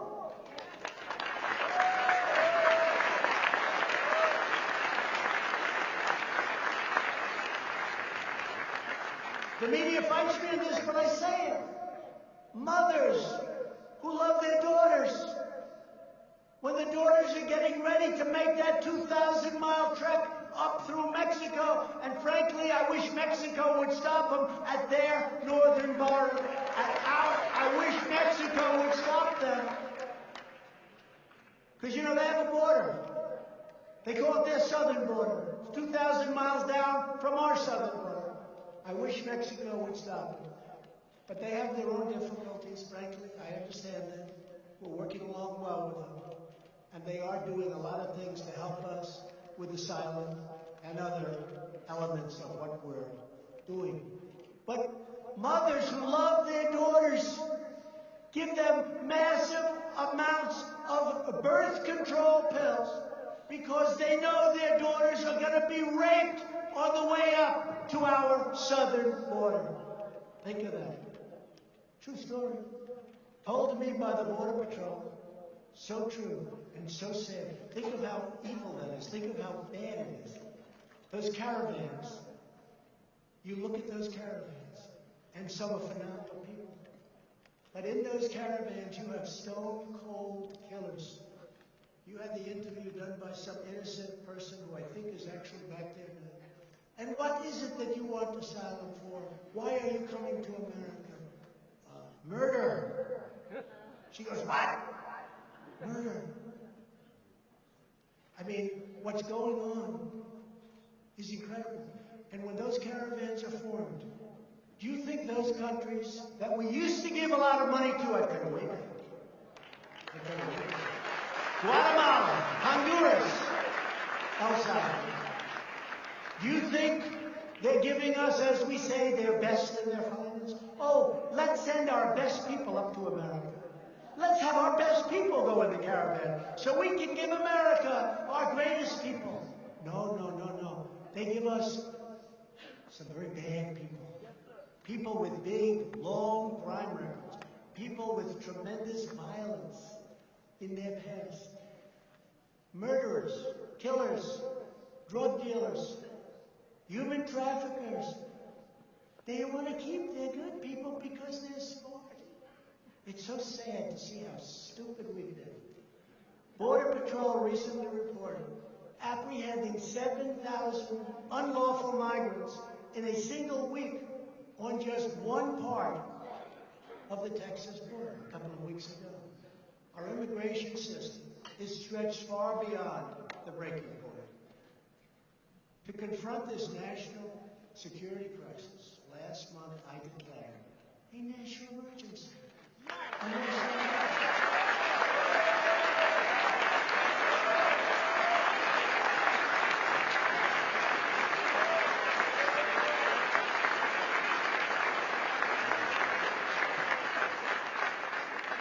And when I see these people, and they're good people, some senators, and also I tell you, the House has been fantastic. The House, the backing we've had from the House has really been, I'm talking about in the last short period of time. There's a lot of spirit in the House. And I think in the Senate too, but we're going to have to see because we have a vote coming up. And a lot of people talk about precedent. Precedent. That if we do this, the Democrats will use national emergency powers for something that we don't want.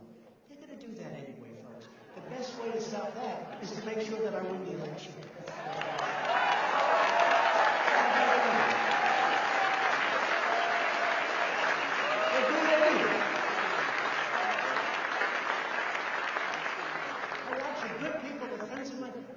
We're very concerned with setting precedent. That's President, not president. President. We're very concerned about setting precedent. I'm very concerned with having murderers and drug traffickers and drugs and drug cartels pouring into our country. That's what I'm concerned about. And the Democrats, they're going to do whatever they do if they get into power, and it won't have a damn thing to do with whether or not we approve our national emergency. Because let me tell you, they don't like it when I say it, but we are being invaded. We're being invaded by drugs, by people, by criminals, and we have to stop it. And we want people to come in, as I said before, but they have to come in legally and with merit.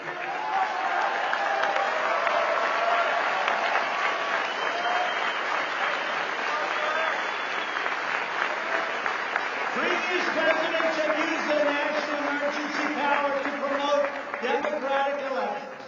In Belarus, to ensure political stability. In Burundi, and to defend the sovereignty of Lebanon. And you know what? That's okay. Lebanon, it's good, fine. Use it. But we need it right here in our country. We have to use it for our country. Many emergency declarations have been used to protect people in faraway nations and distant lands. Now we are protecting, finally, our people, you, our people. And we are proudly standing with the heroes of ICE and Border Patrol and law enforcement.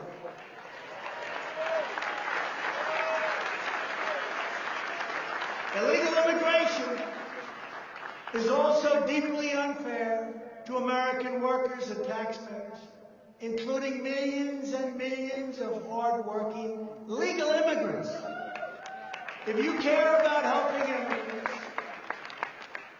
and care about their success, if you care about reducing poverty and raising living standards, then you must support a safe, strong, and very, very secure border. We need an immigration policy that helps all Americans thrive, flourish, prosper. We need an immigration policy that's going to be great for our corporations and our great companies. We need an immigration policy where people coming into our country can love our country and love our fellow citizens.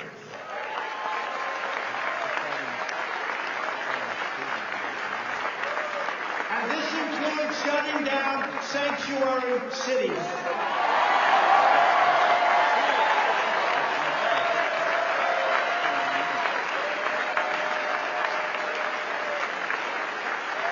And we want to end catch and release. We catch them, we realize they're a criminal, and we have to release them. Think of this. They come onto our land, they put 1 foot on our land. We now have to take them through a massive court trial. Who does this? Other countries say, get the hell out of here. We have to take them through court. So we catch them. We talk to them. If they're criminals, or if they're not, we release them. We say, come back for a hearing in front of a judge. You know how many judges you need to do this? We have 900,000 people backlogged. That's the good news. The bad news? Nobody shows up. 3% of the people come back for a trial. It's insane. Not my fault. I inherited this mess, but we're fixing it. We have to end chain migration, and we have to cancel the visa lottery. Every American, no matter where they're born, will benefit from the creation of a lawful immigration system. It is such, you talk about an emergency. Our immigration system is so broken, folks. It's so broken. It's so sad to say. It's incompetent. It's laughed at all over the world. We have people pouring in from not just the southern border in Mexico, from China. They have a baby on our land. The baby becomes a citizen. Welcome to the United States for hopefully 90 years. Okay? And then the parents come in with the baby because the babies are such... This is like crazy. They used to call it anchor babies, but they don't use that term anymore because it doesn't sound nice. Our laws are so crazy. But one by one, we're finding ways. You know, they call them loopholes. A lot of our laws loopholes. Well, I'm finding loopholes to get around the loophole. Because our Congress can't. They can't. They just can't. The Democrats in Congress don't want to touch any of it. Visa lottery. That's where they put in the names. They put it in a lottery. And you pick, oh, here's a wonderful person. Wonderful. You know, he killed 4 people. And then they get in and we say, gee, that person just came into our country. He just robbed a store and killed somebody. How is that possible? Because they send us the people they don't want.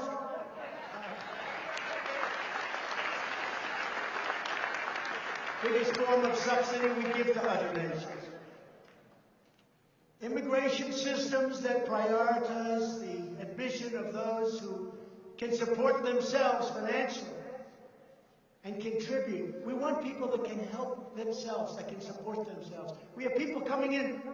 We support them from the day they come in till the day they die. We can't do that as a country. We can't afford to do that as a country.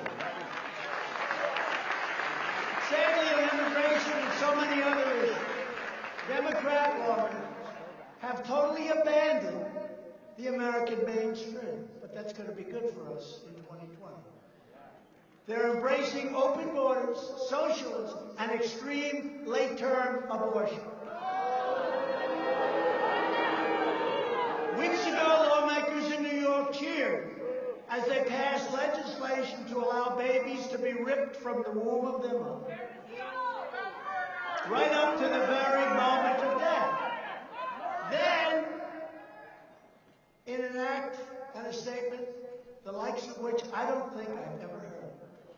In Virginia, the governor, a Democrat, stated that he would allow babies to be born outside. He would wrap them. He would take care of them. And then he'll talk to the mother and the father as to what to be done. And if they didn't want the child, who is now outside of the womb, long outside of the womb, they will execute the baby after birth. They will execute the baby after birth. And that's one many people have never even heard of or thought about. This is a radical agenda by the Democrats. And when you put something up, as was just put up before the Senate, everybody on the Democrat side votes for it. By the way, I have to say one thing. They're lousy politicians, and they have lousy policy. They have policy I could never say if I wanted to. But, big but, they always stick together, and the Republicans don't. Remember that. Remember that. They always stick together. They vote in blocks. They have 47. We had a tremendous victory. We were given no credit. I can't go and campaign for all of the people in the House. Too many. And guys like Meadows wins by so many points he doesn't need any. He doesn't need it. He said, look, you need any help? No, okay. He'll win by 30, 35. They're okay. These guys do. You know the funny thing?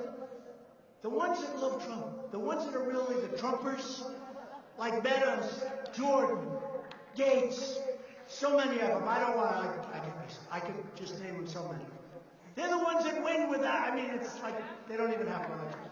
It's the ones that sort of, they're a little shy about embracing what we're all about. They get clobbered. They get clobbered. Take a look.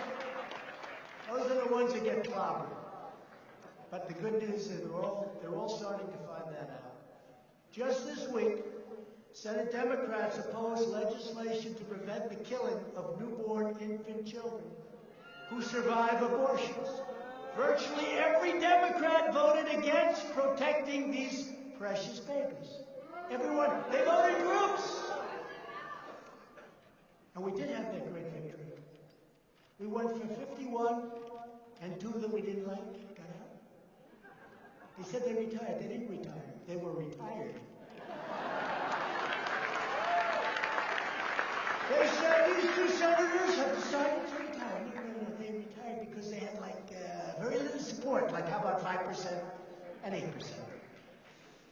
No, we did great. We had 53. We picked up in the Senate. They were going to win the Senate, remember? And I'll tell you, folks, I worked hard. I did. 32 big fat rallies. And those rallies brought us to a tremendous Senate victory so that we can continue onward with our judges and our courts.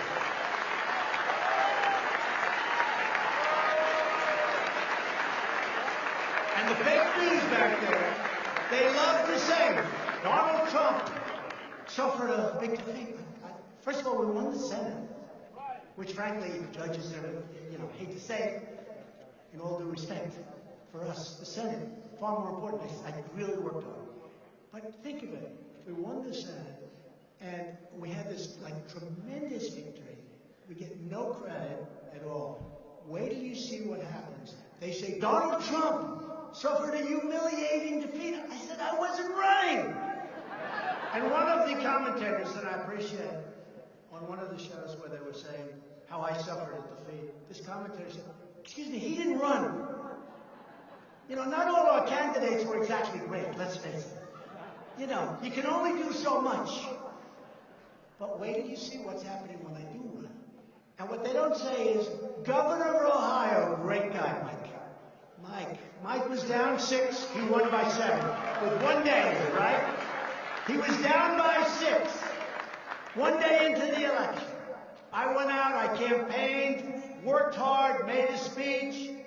Jim Jordan was there. Everybody was there. It was a fantastic crowd, like this, and all the people in the other ballrooms that are waiting for him.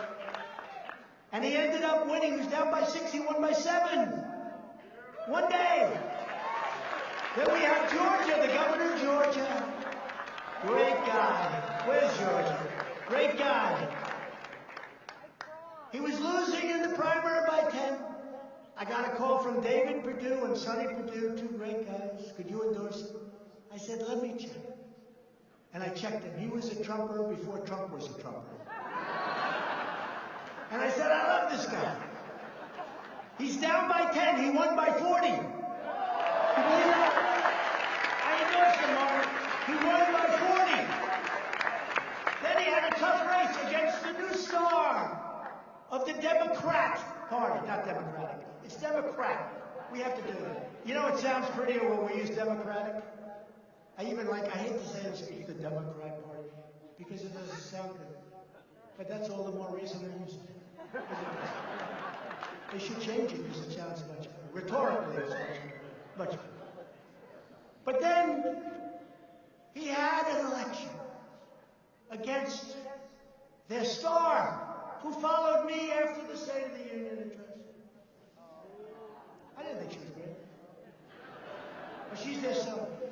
And who showed up? Oprah Winfrey, Michelle Obama, and President Obama. And they campaigned for her, and they worked so hard. And all our man had was Trump. And we kicked their ass.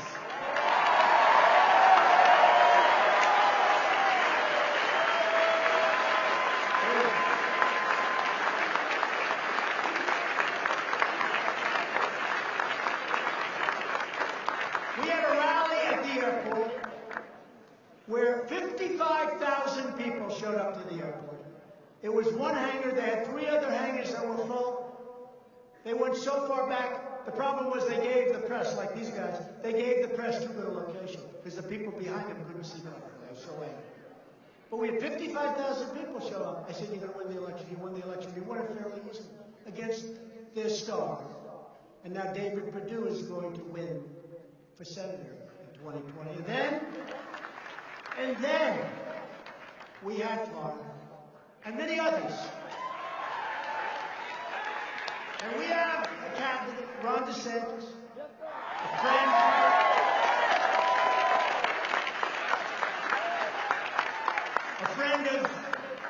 many of us in this room, but nobody knew he was running. He was running against the primary somebody that was easily going to win. He was scheduled to be the next governor of Florida. But Ron's been great to me on the witch hunt. He's been a defender of me against these phony charges of Russia. Russia, Russia, Russia, Russia. My wife said, "You never spoke to anybody from Russia, darling." I said, "That's right." But Ron DeSantis, I like people that defend me. You know, when people defend me, I defend them. So he came. That's why I like Mark. That's why I like Mark Rutte. And I'm not sure a lot of people like him. He's like, but I like him. I love him. But then we have Florida. So Ron DeSantis is at 3. 3! He calls up, "Sir, can I have your endorsement?" I said, "Ron, you're at 3. Your opponent is, I guess, agriculture commissioner, has 22 million in the bank. His poll numbers are very good. He's up in the 20s and 30s. I said, "Ron, don't make me do this, Ron." "Sir, I can win." "All right, Ron, here we go." Because I know if he loses, which almost never happens when you endorse someone. Almost never. Only one time, that was because it was done in the middle of the day of the election. Nobody knew I did it. They got home, they said, "I didn't know Trump endorsed him." But we rarely lose. But I said, "Ron, don't do it." I said, "All right, I'll do it." He went from 3 to 60. To 60. And then he ran against a guy who had unbelievable support. He had every celebrity going to Florida. He had money all over the place. And Ron was in there pitching, and I was in there pitching with him. And we now have a great governor in the state of Florida. And I could mention many others, other governors, many other states, but I'm not going to go with it. And I really think that it's incredible what we did in the midterms. I think it's incredible. Governor of Florida, Governor of Ohio. Remember, you can't win unless you win the state of Ohio. We got the Governor of Ohio, and he's great. Mike, we love you. As we defend American values at home, we are also defending American security abroad. We have secured all sorts of funding, all sorts of record everything, and we will never forget our military. We will never forget our veterans. We are taking care of our veterans like they've never been taken care of before. We just got them choice, so now they can go see a doctor. Now they can go and see a doctor instead of waiting online for weeks and weeks and weeks. And we got them accountability. You couldn't fire anybody in the VA. You had sadists. You had people that took advantage of our veterans. They've hit them. They were sadists. They were sick people. You couldn't fire them. You had thieves that were stealing, openly stealing. You couldn't fire them. I got a bill passed. VA accountability. Now you look at the guy, you say, "Get the hell out of here. You're fired. Get out." Nobody thought we could get it for 40 years. They tried to get it. For 40 years they tried to get it. They couldn't get it. And VA chose, they thought, for many, many decades they've been trying to get VA choice. You could get it. Now instead of waiting online for 2 days, 9 days, 3 weeks, people were dying. People that weren't very sick would be dead by the time they saw a doctor 6 weeks later. Now, these great veterans, if there's a big wait, they go outside, they go to a local doctor, we pay the bills, they get better, everybody's happy, and we actually save a lot of money, if you can believe it. And I got that approved after 44 years of being unable to get it approved. For our veterans, we love our veterans.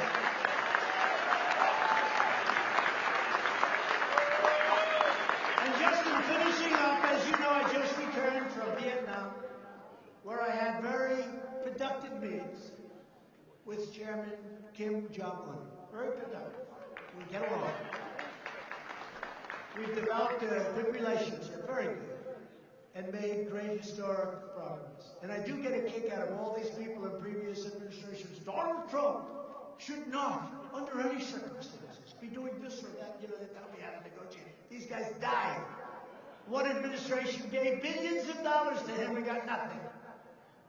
And we haven't given him anything yet. I look forward to maybe doing something at some point. But I know one thing, I'm going to get other countries to give. Maybe not us, but I'm going to get other countries to give. And it all works. It all works. But I had to walk. Because every once in a while you have to walk. Because the deal wasn't a deal that was acceptable to me. I don't like these deals that politicians make. They make a deal just for the sake of doing it. I don't want to do that. I want to make a deal that either works or it's not make it. But the one thing we have is we have no testing, no missiles going up, no rockets going up, no nuclear testing. We got our great people back. We got our great, great people. And that includes our beautiful, beautiful Otto. Otto Warmbier, whose parents I got to know, who's incredible. And I'm in such a horrible position because in one way I have to negotiate. In the other way, I love Mr. and Mrs. Warmbier, and I love Otto. And it's a very, very delicate balance. He was a special young man, and to see what happened was so bad. Was so bad. And a lot of what I do with respect to North Korea and any success that we hopefully have, and we've had a lot, we're given no credit. They don't remember that in the last days of the Obama administration, rockets were flying all over the place, nuclear testing was going on, mountains were being, these are big mountains that were being shoved over 3-4 inches. People thought it was massive earthquakes, and they found out, no, that was nuclear weapons, nuclear testing. So much. We're getting the remains back of a lot of our soldiers from many, many years ago. Mike Pence was in Hawaii. It was one of those beautiful ceremonies. We made a lot of progress, and we'll continue to make progress. And I really think what we're doing there is very important. But we actually had a walk, but I think we had a very good meeting. In fact, when I came home, they put out a statement that actually they were willing to do much less on the sanction front. But you see, that's not what happened there. So already I think we're negotiating. And I'll tell you this, North Korea has an incredible, brilliant economic future if they make a deal. But they don't have any economic future if they have nuclear weapons. It's really a bad thing for them. So we'll see how it all goes, but I think it's going well. I think we learned a lot over the last couple of days. And again, the relationship seems to be very, very strong, and that's an important thing, especially when we're dealing with this kind of a situation. For years you watched as your leaders apologized for America. You saw that? We had to apologize. No, I'm not apologizing. Now you have a president who is standing up for America. After decades of building up foreign nations, we are finally building up our nation. And we are doing it with American hands, American grit, and with beautiful, beautiful American steel.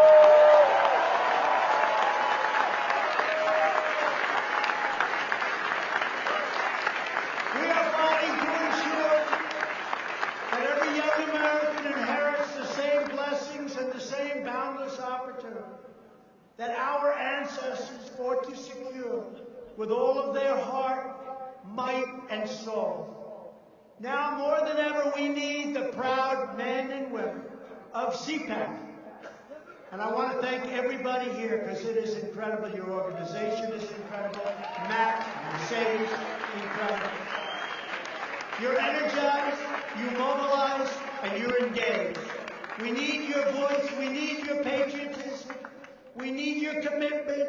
We need your incredible spirit. On the 4th of July, we are having in Washington, D.C., a great tribute to America.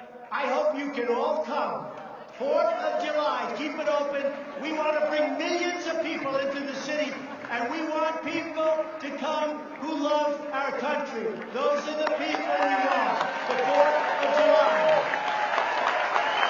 A salute to America.